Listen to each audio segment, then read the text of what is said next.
Bonjour à tous, bienvenue sur la chaîne Math Minute. Dans cette vidéo, nous traiterons de la deuxième partie du cours du chapitre de la dérivation locale, niveau première spé. Dans la première vidéo, on a parlé taux de variation. Aujourd'hui, on parle nombre dérivé. Et dans la troisième vidéo, on parlera tangente à une courbe.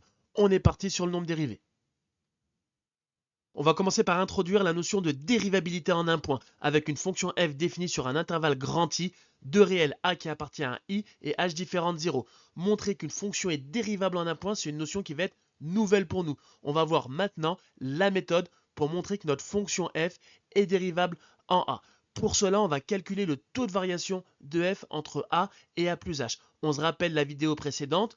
Pour avoir le taux de variation de f entre a et b, on faisait f de b moins f de a sur b moins a. Là, je vais faire la même chose. Je vais juste remplacer b par a plus h. Ça va me donner f de a plus h moins f de a, le tout sur a plus h moins a. Je repère qu'au dénominateur a et moins a, ça s'annule. Ça me donne donc f de a plus h moins f de a sur h. Une fois que l'expression de mon taux de variation a été réduite au maximum, je vais calculer sa limite quand h tend vers 0. En d'autres termes, je vais remplacer h par 0 tout en gardant à l'esprit que h doit être différent de 0. Donc réellement, je vais prendre une valeur de h très proche de 0.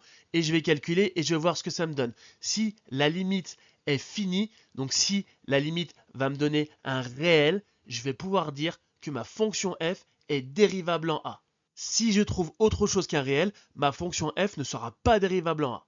On peut parler maintenant du nombre dérivé. Si ma fonction f est dérivable en a, la limite de mon taux de variation entre a et a plus h qui est égal au réel, je vais pouvoir la nommer f' de a. Et f' de a, c'est le nombre dérivé de la fonction f en a.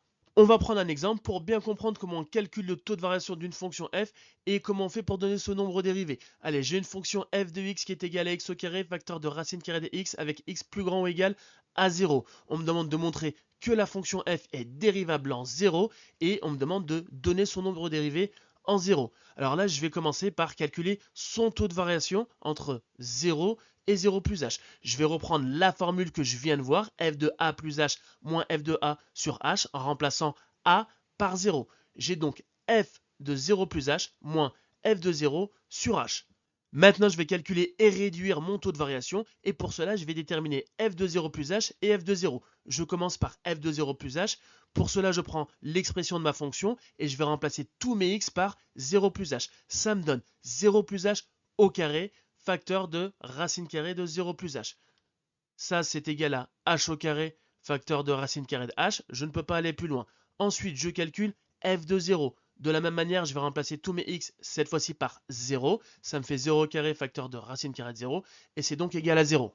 Maintenant, je n'ai plus qu'à venir remplacer dans mon taux de variation. Ça me donne donc h au carré, racine carrée de h, moins 0 sur h. Alors le moins 0, il peut partir.